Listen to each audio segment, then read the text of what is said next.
everyone. My name is Jana Zarina Farneta. My name is Jorilyn Miway Buscalan. My name is Marvin Lee Alterado. My name is Jake Alpiche. My name is Nelly Almendas. Good day everyone, my name is Jana Zarina Corneta and I'm the reporter for today. What I'm going to report for today is about the history of physical education. Physical activities in the primitive societies. Participation in physical society was practical, strong, agile, and powerful. Bodies were necessary to carry on demands of primitive life. Magnetic games provided children the opportunity to prepare themselves for adult life and responsibilities. So primitive is relating to a character of an early stage in the evolutionary or historical development of something, while the society, it is a group of people. So primitive societies, it is referred to the societies that are small scale, are derived from indigenous and often ancient cultural practices. Primitive people moves according to their satisfaction, needs, and necessities. They only survive by hunting wild animals in the forest or fishing along the rivers and streams.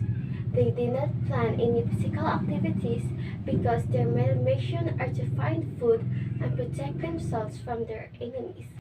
Physical education in ancient nation. In Persia, they used to accomplish the primary aim of developing in their young men military skills. High moral standards and patriotism is to strengthen and extend the empire. So in Persia, a boy aged to 7 to 15 it learns to shoot the bows, sling stones, and throw the javelin, and bear extreme temperature, endure long marches, live on a little food, swim across rivers while keeping their equipments dry. In Egypt, popular activities were swimming since civilization life was based on rivers. Wrestling, which was participated in by the nobility, the soldiers, the merchants, and the unskilled laborers. Gymnastics were required exercise to make the body supple, strong, and capable of great endurance and stamina. So in Egypt, one of the most popular indoor activities was board game called Senet. This is the Senet and this is the board. This is the board game called Senet, which was popular in the Egypt back in the ancient times. In China, physical activities were confined to military men. Recreational games and early versions of soccer, polo, chess, archery, and wrestling and flying kite were popular. When ancient Chinese pottery, Kung Fu, a mild exercise, was designed to prevent diseases and keep the body in good organic conditions. In China, military men were giving examinations on shooting the bow, horseback riding, lifting the weights, and handling swords. They also boxed, played football, and practiced jiu-jitsu. In India, several physical activities were participated despite of Buddha's prohibition of games, amusement, and exercises. Yoga became popular in India as a unique exercises, posture, regulated breathing, and to discipline the mind and body. Hindu dancing was considered as the oldest of organized dancing. In India, they did not totally prevent ancient India from participating in several physical activities. The favorite of the people in India were throwing the balls, riding elephants and horses, wrestling. So, hi guys! My topic for today is about history of physical education in Philippines. So, noong 1901, physical exercise was one of the objects introduced in the public schools and regular program of athletics was developed. So, noong 1901, ipinakilala nila yung physical exercise. uh, in the public schools, and then gumawa sila ng regular program para ma-develop yung mga athletics. So noong 1905, basketball and track and field were introduced and taught to young boys. So ipinakilala yung basketball and track and field noong 1905 para sa mga young boys.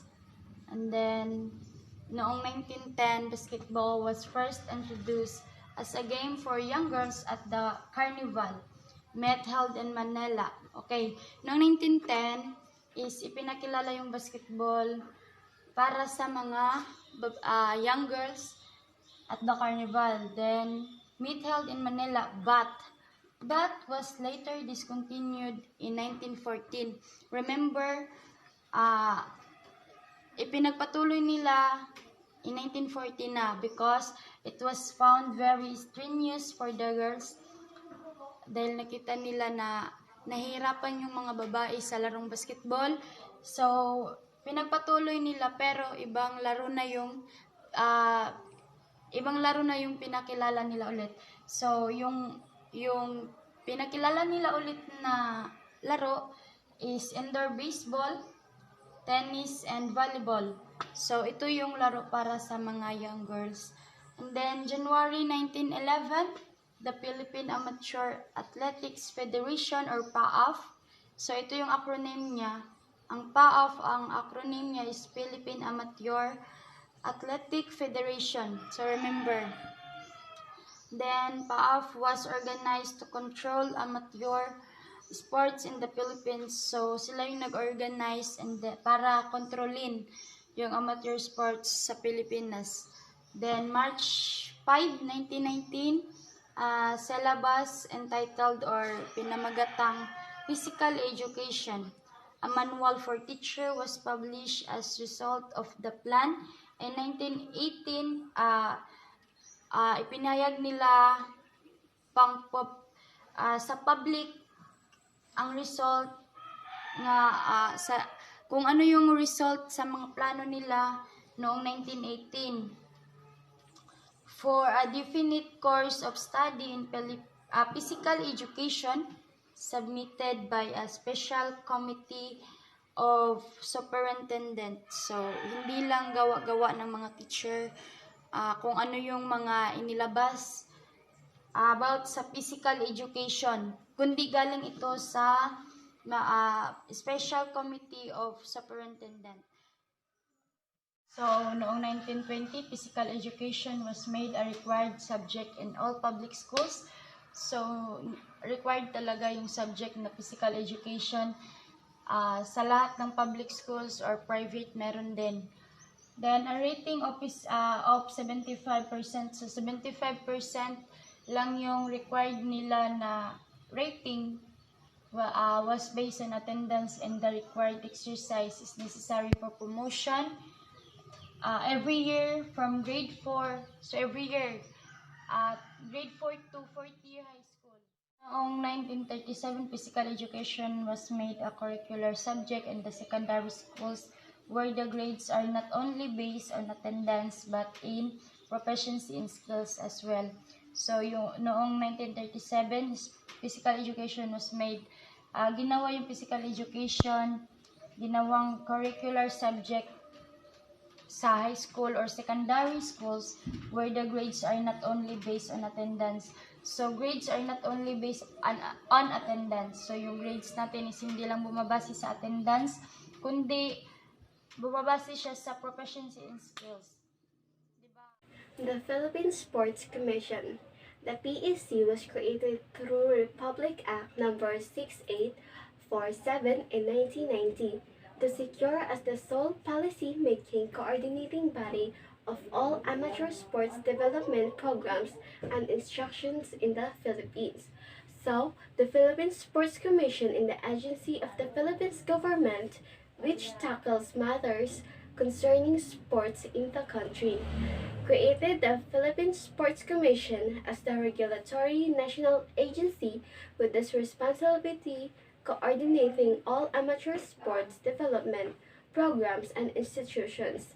In the Philippines, formulating policies on said programs and institutions. The Philippine Olympic Committee, the umbrella organization of all national sports associations, is affiliated with the International Olympic Committee for the Philippines. It is primarily responsible for activities pertaining to the country's participation in the Olympic Games, Asian Games, South Asian Games, and other international athletic competition. So the POC, or the Philippines Olympic Committee, is composed of various national sports associations and federations, which are responsible for the development and promotion of their respective sports. The committee also aims to promote sportsmanship, fair play, and respect for the rules among athletes and officials. That's all for the report.